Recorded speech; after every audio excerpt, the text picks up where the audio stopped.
Last week in writing, we were working on a graphic organizer about someplace that we like to go in our city, whether we live in Lilburn, Snellville, or Lawrenceville.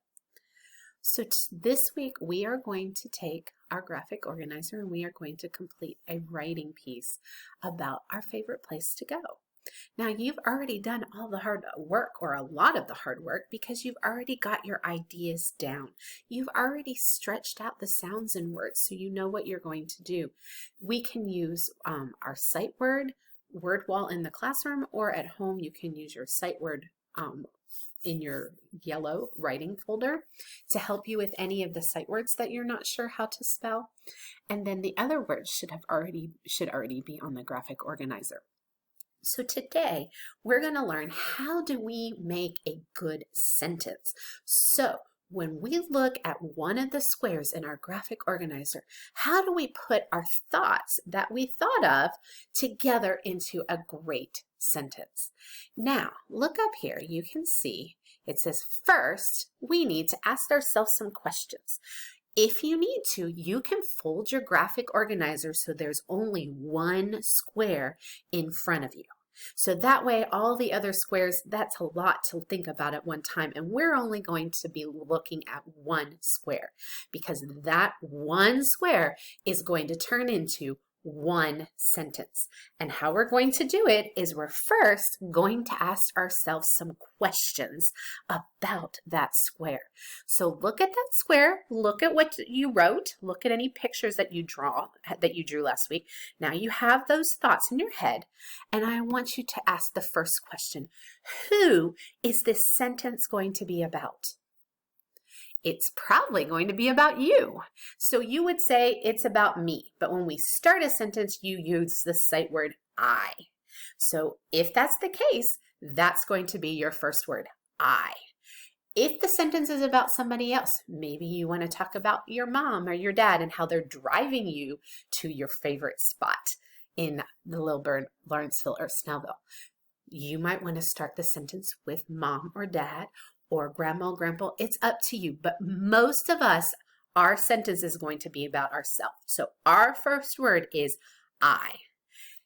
Then your next question is, what are they doing? What are you doing in this sentence? Look at your square. What did you put? Some of you, if you like to go to the pool, might say, I jumped into the water. Or some of you were talking about going to get pizza. And so you might say, I ordered pepperoni pizza. But you need to think, what are you doing? Or what is the person your sentence is about doing? So you have who and what they're doing. Now, once you have that idea in your head, you can put that together into a sentence. For instance, you could say, I jumped in the pool, or mom drove me to get pizza, or I ordered pepperoni pizza. So you see how to put your thoughts together into a full sentence. Now, let's take it one step farther, and I want you to take that green connecting word, because you should be looking at that first square of your graphic organizer, and that's your green sentence. So I want you to add in that word. So most of you picked first. So you would say, first, I jumped in the pool.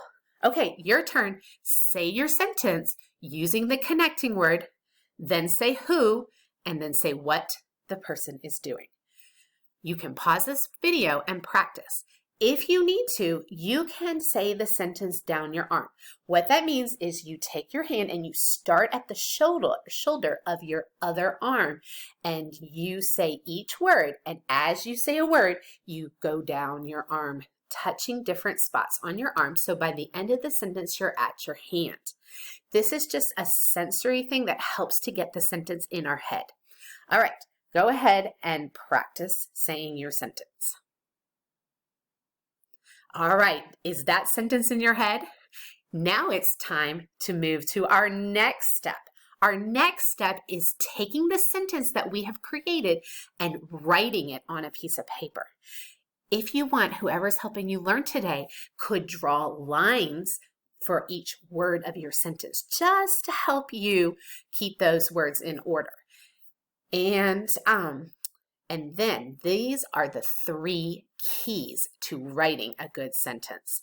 So once you have your lines on your paper, you can go back and you can review your sentence by pointing to each line and saying the words of your sentence. Then it's time to start writing, and let's look at the first star key of what we need to do when we're writing a sentence. We need a capital letter. I don't care if it's you, the word I, it's mom, it's the, whatever that first word in your sentence is, it needs a capital letter. So go ahead right now and write the capital letter first. Okay, then you can finish writing the word.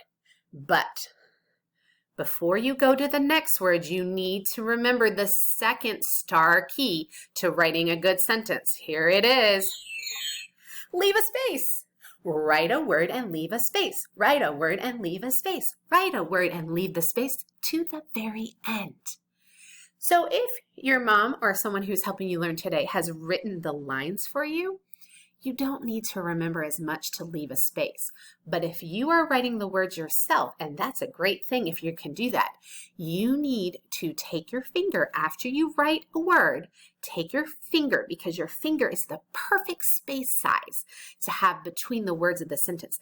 Take your finger and put it next to the word that you just finished, and then write the next letter. If it's very hard for you to use your finger, you could also use a popsicle stick. A popsicle stick is also the perfect size for you to leave a space. But remember, after every word you write, you need to leave a space. So we started with a capital letter.